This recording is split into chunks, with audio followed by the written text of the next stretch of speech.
Hey, it's Panda, and welcome to this Mabinogi Glen Primeval Winter, or should I say Glen VHM tutorial. So, Mabinogi calls it Glen Primeval Winter, but whenever you see someone horn for a public party, people are going to typically say Glen VHM. And with this, they're usually going to attach the words no deer or zero deer. So basically, when this dungeon was first released, you had to do this deer mechanic in the boss room. But now that New Rise came out, everything's a lot easier. People are doing a lot more damage. So nobody really does this deer mechanic anymore.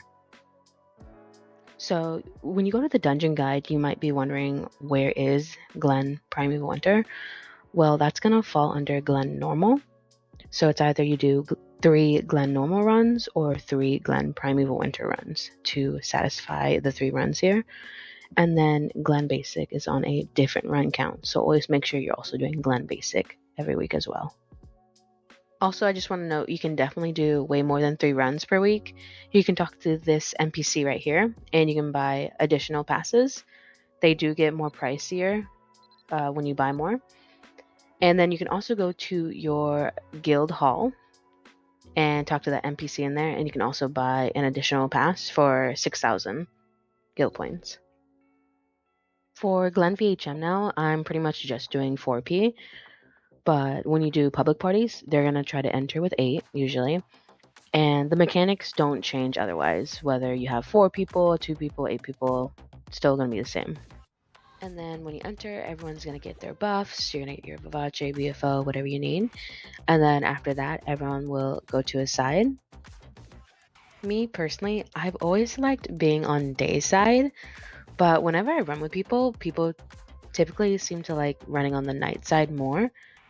The only difference really is like when you get into like the final boss room, night side is going to be taking chill stacks first if they get hit by any beams or any of the boss's attacks.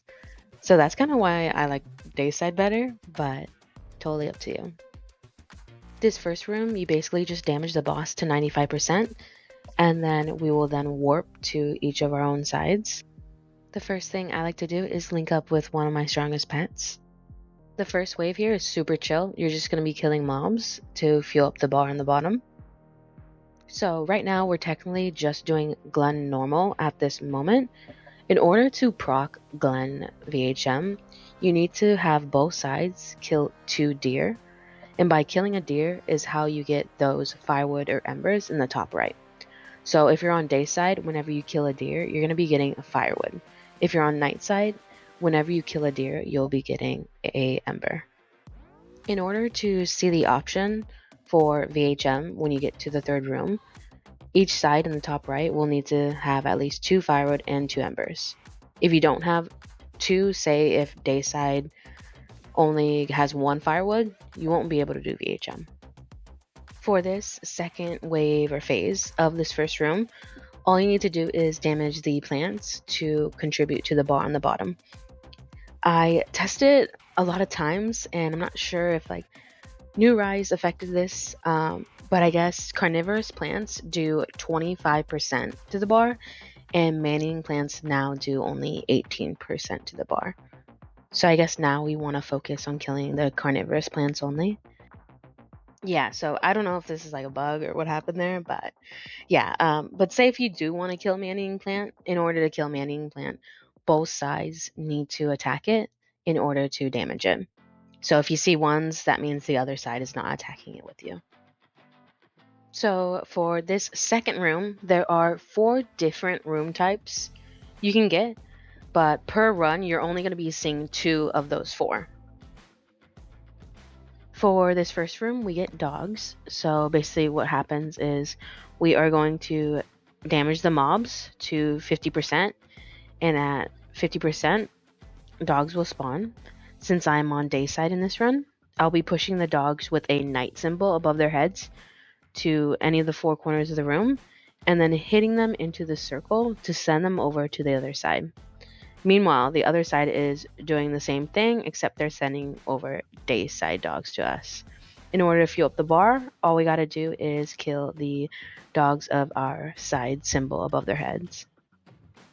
The next room that we get for this run is the balance room or Yeti room, however you like to call it. For this room, all we have to do is damage the mobs to fuel up the bar on the bottom, and you want to stay close in percentage or else the Yeti wakes up, but I feel like the Yeti, when it wakes up now, it doesn't hurt as much. I think because healers are doing a lot more overshield now with like the new healing one and stuff, so it's not that big of a deal if you're too far away in percentage. So those were the 2 rooms that we got for that run. In order to show you the other 2 room types we could have gotten, here is a clip from another run. For this room, it's super chill. All we need to do is damage the plants to fuel up the bar on the bottom.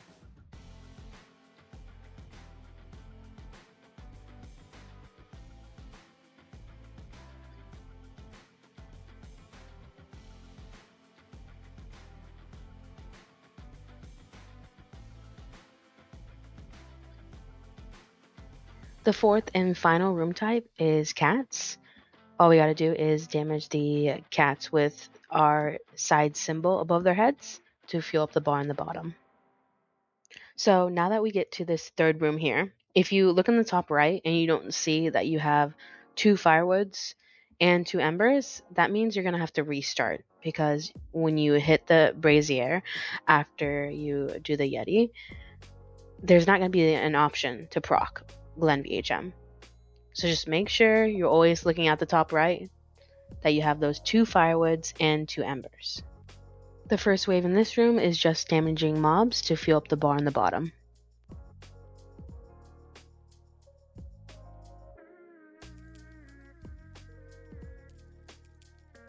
For the next wave, what's going to happen is we damage mobs. By damaging mobs, we then will light up all 4 of the braziers on the outside. We then need to hit a brazier, and that's how we do damage to the Yeti. We can't just attack the Yeti ourselves.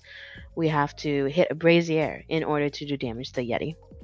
What's nice about New Rise now is that we actually only need to kill 1 Yeti now. It used to be 2 Yetis. So since we're just killing 1 Yeti now, it speeds up this room a lot as well.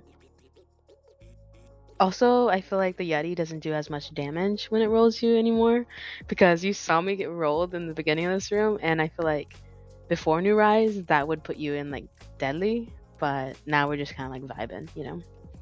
And then just some tips for this room. It's always good if you can hit a brazier where there's a lot of mobs between it and the Yeti, so that you can fuel up another brazier, since the brazier's damage will also kill any mobs in its path.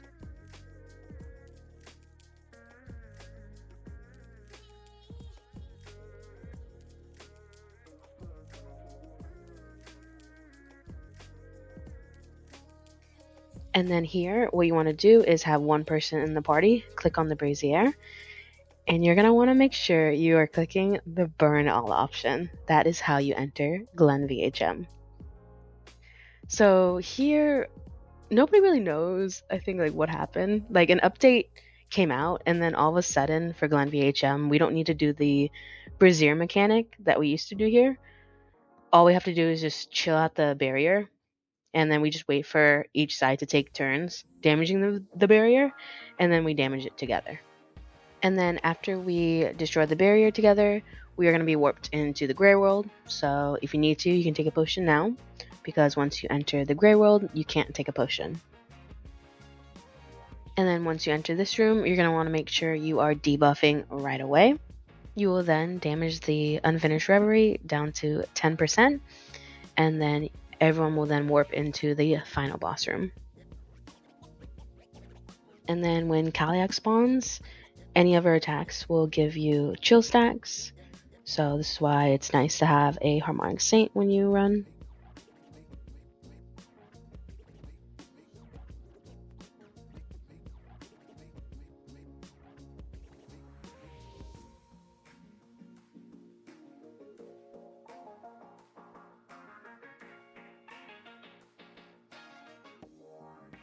What a lot of people like to do is they will Fate Weaver and maybe even like throw on a little couple other debuffs during this little cutscene right here, just so you're already starting the debuff for the boss room.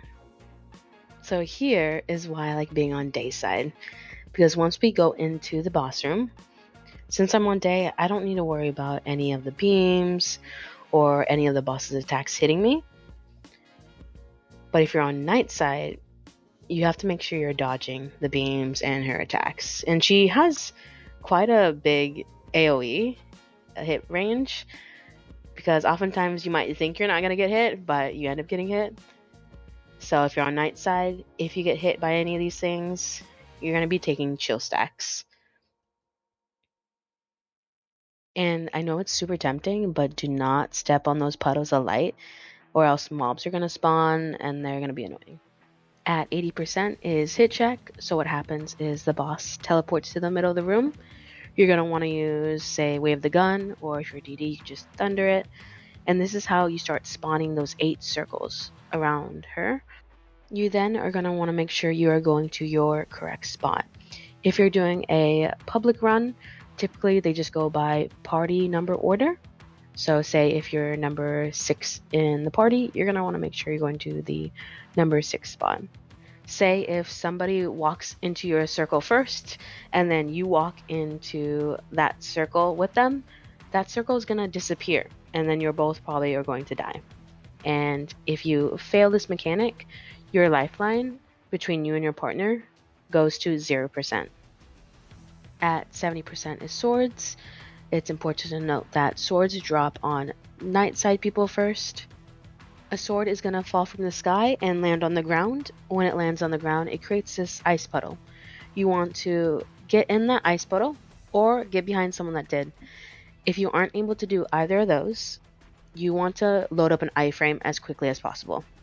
Because once the boss does that swing motion, if you're not iframing or in an ice crystal or behind someone who got iced, you will die. Don't look at my circle. My gosh, I totally messed up. Oh, So there are just a few of the iframes you can do. There's a ton. There I tried the charging strike and did not go well. I personally like using Waking the Light because it helps me get ready to prag for 60%, which is the next mechanic. So at 60%, what happens is the boss kneels. You can't move or you can't attack the boss. As soon as she gets up, that's when you want to immediately start debuffing her with all the debuffs that you can. Once all the debuffs are on, you're going to have a Harmonic Saint Paul, and then everyone should be using Time Shift and Exploit Weakness. Also here you see that big circle AoE. So that is a sword. So one person at random gets selected to have a sword on them. So what you got to do is just go away from the party to place the circle and then come right on back and start DPSing again. Always make sure to put the circle away from the party, because if you put it on top of the party, people are going to take chill stacks and they can get pretty high. Also, you see this tornado here. You always want to make sure you're looking out for these. This is when you have the Harmonic Saint usually use Bop or Blessing of Protection to help with these. If a Harmonic Saint doesn't have Bop, you can also just Shield to Trust yourself so you don't get knocked around. At 30%, the sword mechanic happens again, and they fall on dayside people this time. And then here, we need to DPS to 20% before that time in the top right runs out. And it's important to note that since I'm on dayside, we start getting chill stacks if we get hit by the boss or any of the beams after 60%, which is considered like the burst phase. At 20% is Eternal Winter. So you're going to want to make sure you are staying close to whoever is selected in the group to have that bluish, greenish aura around them. The swords still happen during this phase, so if you're selected and have that big circle AoE around you, that means you have a sword, so you need to go and put it away from the party. And now here we just damage the boss down to 0%. If you feel like you're kind of struggling to survive, you might want to make sure you have like Vital Surge binded somewhere. You can even pop Purifying Wave from the Whale Pet as well. The tornadoes can still happen in an Eternal Winter, so just make sure you are avoiding those as well. And there you have it. That was a Glen VHM 0 Deer 4P. If you are wanting to get that Uniter of Dawn and Dust title, just a reminder is after 60%, everyone in the party needs to stay alive. So say if you die in a room before 60%, that's totally fine. As long as everyone is alive after 60%, you can get the title. Alrighty, well, thank you so much for watching this video, and I hope you guys have a great rest of your day. Bye!